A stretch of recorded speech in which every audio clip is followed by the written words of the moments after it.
Welcome to the Chelsea Fans Channel. We've decided to come out of the basement and into the glorious London sunshine. It's wonderful up here. The temperature is ambient and everything's better when the sun is shining.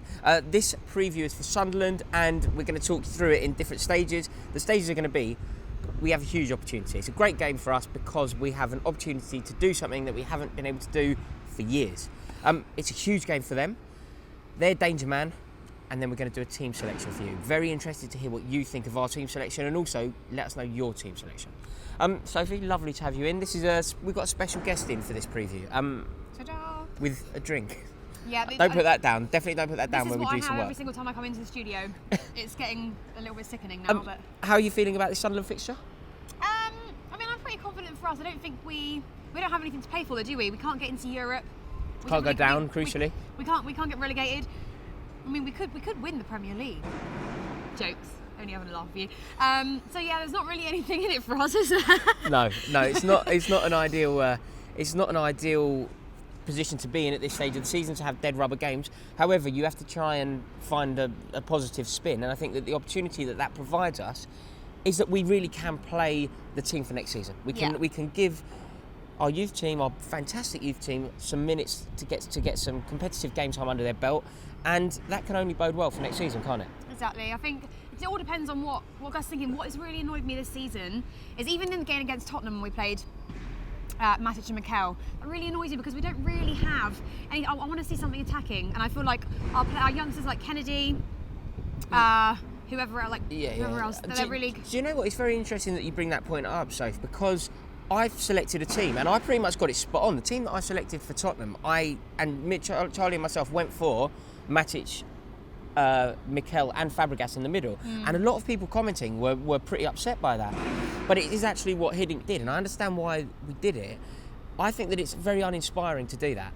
But against Tottenham, when they have a brilliant midfield or brilliant strike force, you have to be careful. Going into this game against Sunderland, I don't think that's necessary. I think we have an opportunity and we should employ a slightly more attacking ethos. But even in the game against Tottenham, as soon as Hazard come on, as soon as we had somebody with a little bit more pace up front, that's when we started getting going. Do you see what I mean? Yeah. I don't want to see boring football anymore. Yes. There's not even any need for that anymore. Like we said, we can't win anything. So it's all about experimenting and seeing what team works well together. I mean, when we went to Swansea, I think it's safe to say that team will never play together again because that was not good. It's bad. But why not try some of the youngsters, try some of the guys who haven't played? Yeah, that's very true. It's going to be electric up there, isn't it? Because although the game doesn't mean much for us, it's huge for Sunderland. Like they are desperate for points. It's looking like it will be them or their nearest and most loathed rival, Newcastle, who will go down. Yeah. If not both, or. I don't think both of them will go down. I think Norwich will definitely go down because. But Benitez is doing really good things. Benitez is doing really wonderful things at Newcastle. So it means that Sunderland really do need to get something against us, don't they? I think, to be honest, Big Sam, he's a brilliant manager. I think he's a great manager. I do think he's really good. However, I do feel like Sunderland have really narrowly avoided relegation now for the last couple of seasons, and it probably is. If anyone deserves to go down out of the two, it's them, because I don't know how Newcastle have got themselves into this position. Obviously, Andros Townsend's keeping them sort of up at the moment. Scoring the goals. Yeah, exactly. So. I mean, who can guess? It all depends on how the last fixtures go. It's massive. They've been a thorn in our side at times, Sunderland. They've got not a bad, in fact, they've got quite a dismal record against us. But when they've beaten us, it seems to strike quite hard. They upset our title bid a couple of years ago. Under, I think it was Mourinho's first year, they really upset the apple cart. They won at Stamford Bridge. It really wasn't a nice day. Yeah. I can remember them beating us at Stamford Bridge in a night game. I think Danny Welbeck may have scored for them. So there is that, and also they knocked us out of the cup. I remember going up to the Stadium of Light and they knocked us out of the cup up there a good few years back. That also wasn't nice after extra time, I believe. So they do have it in them to beat us. They definitely do. I do think though, compared to other years, like I've watched Match of the Day a lot of times this season, especially towards the second half, because obviously the first half is not so good for us. And they're defending. At times, there's basic things that like any footballer, any beginning footballer should know how to do, and that's the reason they're in the situation they're in now. So if they are like that, then obviously I don't think Chelsea have a reason to worry. But coming into the last few games, teams start pulling out things they've not done it all season. Yeah, absolutely. And the man, if anybody on their side is to give us a headache, that man is most likely to be Jermaine Defoe. Jermaine Defoe is a fantastic striker, isn't he? Really has an eye for goal. Scores goals against us, has done in the past. Yeah. We've got to keep him quiet, haven't we? Yeah, I think against, was it Stoke that they played last week? Yes, it was. They drew 1-all, didn't they? There was a couple of finishes that he should have probably tucked away, and I think probably he'd be a bit disappointed Yes, with that anyway. However, he is probably their best player. Yeah, we have to keep him quiet.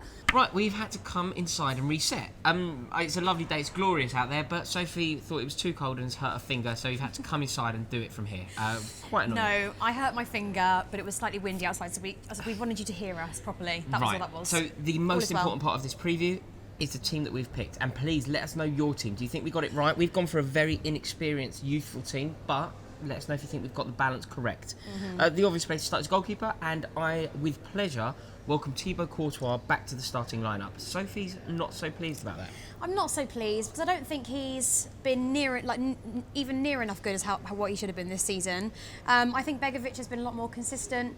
Fair enough, you say that he hasn't made any world-class saves or whatever, but I think there was times in the season where we may have let in 2 or 3 goals, but we probably stopped us in letting in 6 or 7. I would go along with what I suggested earlier. I think that is fair enough. I think that Asmir Begovic is a very good goalkeeper, but he doesn't do anything out of the ordinary. So he saves the things he should save, but never pulls a worldie off, never saves anything that's like going into the top corner.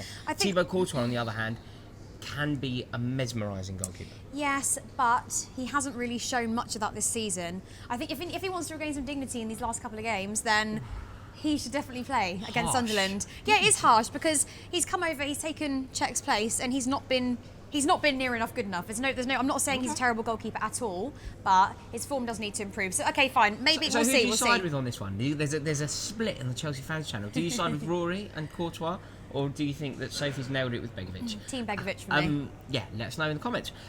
Left back, we've gone for Bubba Rahman. He's very young. It's a good game for him to get some experience. Sunderland are going to be up for it. They're going to put him under pressure. This could bode well for his future development. Yeah, definitely. I think he's a brilliant defender. Obviously, it's always hard coming from another league straight into the Premier League, especially when you play for Chelsea. And obviously, he's come in a season where it's surprised us all. Yes. You know, so he's not been playing with other players that have been on their form either. So. Yeah, why not? Why not experiment? Why not see what he's like in the last couple of games? We have nothing to lose. We can't get into Europe or anything like that. So why not see how it goes? Definitely, and because we have such an inexperienced back line, as you're about to find out, we have also selected on the left side of the centre halves John Terry in his penultimate game for the club. Oh no, not quite his penultimate game for the club. His third last game for the club, which is a travesty, and it's something that's really upsetting. But I think that he can lend his experience to J. Clark-Salter, who's going to be playing alongside him. You think he's up to the job? Big day, Jermaine Defoe up front. Yeah, of course. I mean, look, we're going to experiment. We're going to have to see how they are. I mean, I've never seen these players play together, let alone starting in a Premier League game. So, yeah, Terry's the only one really. If you're going to start the youngsters, if you're going to start newer guys, you have to have Terry there because he's going to be the only one he's our leader. He's our disciplinarian. Yeah. He's the only one who could really get the best. Yeah, he'd get the best. And Ola Reina is joining them at right back. So that is our back line. It goes Aina, J. Clark-Salter, John Terry, Bubba Rahman. I wonder how many people got that right. Let us know if you think that is correct. I think it's a very good back line. I really hope that we do blend these players in, and I think that Terry's know-how and nous will really contribute well. Yeah. Moving slightly further forward, we've got Cesc Fabregas, who really is my man at the moment. I am loving his form since the turn of the year.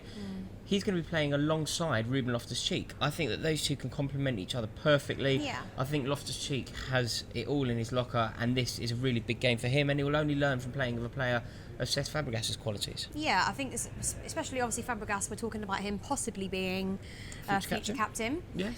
It'd be nice to see how he plays. And also with Ruben, I think it's just important he gets as many games as he possibly can before the end of the season, because obviously going into next season, if we don't have Terry, RLC really is sort of the only last standing person that we think could probably fit his role. He'll bridge the gap from the youth team into the first team. But it's important that he gets as many Premier League starts as he can, because next season, obviously, Antonio Conte's coming in. He's going to bring in some big players, some big names, and I'd like to think that RLC stays. So. Yeah. Now, this is a very exciting trio. It's sort of a holy trinity that we've gone for. These are my favourites. Behind the front man. And that is Hazard on the right, Bertrand Traore on the left, and Charlie Colkett in the centre. So it's very inexperienced three, but I think that they could blend together really well. Eden Hazard, after his goal the other day, he hasn't played a lot of football lately. He's looked on great form. He's brilliant at Bournemouth, mesmerising against Tottenham, and this is a great opportunity for him to be the experienced head in this midfield trio. Yeah, I think, Hazard's not the type of player to ever come out and say anything about his form, is he? He's not. I mean, obviously he said he didn't like Tottenham. We all know that, but he's not the type of player to ever speak out. Or Fabregas, he always makes a lot of tweets if something's been said about him, whatever. Yeah. Hazard doesn't really do that. And if it is the case, this all season he hasn't really been fit enough. He's come back against Bournemouth, scored 2 brilliant goals, was literally the shining light against Tottenham, and there's no reason why he shouldn't be playing, especially for him as well, seeing as he's missed quite a lot of the season. Yeah, brilliant for him to play. Traore as well, I think he's been great. Scored some big goals for us this year already. Yeah. He's looked very good. What impressed me about Traore as well is his confidence. Not many youngsters come on. Yeah, very difficult to come on and lead a line and play out of position, and he does it all with ease. And joining Traore and Hazard in that midfield trio is Charlie Colkett. I think people on this channel know how much I love Colkett. I think he's a brilliant player. I think he has all the right attributes. I love the way that he has marshalled that youth team and the way that he arrived into the box so late. I think that he has that natural eye for goal. The way that Frank Lampard, we were privileged to watch him play football and score goals like that for a decade. And let's hope Charlie Colkett can follow in his footsteps. Up front is the man himself, the wonderful hero of the hour, Diego Costa. I have made my feelings on this man known throughout this season. I think he's a great player, and I pray to God that he stays at Stamford Bridge in the summer. Sophie, I will let you finish this one off. Diego Costa up front. I'll let you on a little secret here. When Diego came to Chelsea first off, I was really unsure about it because I didn't know if he was well suited. I thought he was, a very obviously aggressive player. However, I would say probably especially in our time of need, he probably was the only player that was really sort of egging the whole of the team on, and the heart and passion he had. And I really think he's Chelsea. I think he's absolutely amazing. He can single-handedly win teams games. He has it in him to do that. What was the game when he went off and that was sort of okay, that was it then? PSG, yeah. PSG. It was sort of I think every single Chelsea fan in the stadium then was well, it's not about his ability, it's about he's the only one who's sort of leadership. He's the only one who's actually getting all of the team to believe that we can actually go on and win the game. Absolutely. So he's a must start. So he is in, and because the team is so inexperienced, what we've tried to do is have a spine of experience going through it. So although padded around the outside, we have a very inexperienced, youthful team. The spine consists of Thibaut Courtois, John Terry, Cesc Fabregas, Eden Hazard, and Diego Costa. I think that should be enough to win the game. Let us know what you think. We really have had a few arguments about this team. So comment below and let us know what you think. We've gone all out there. There we go. We've had fun. And if you're going to medium. Sunderland, come and say hello. I'll be up there, and very much looking forward to it. Thanks for watching, guys. This has given us an opportunity to have a discussion about some of our best and perhaps worst kits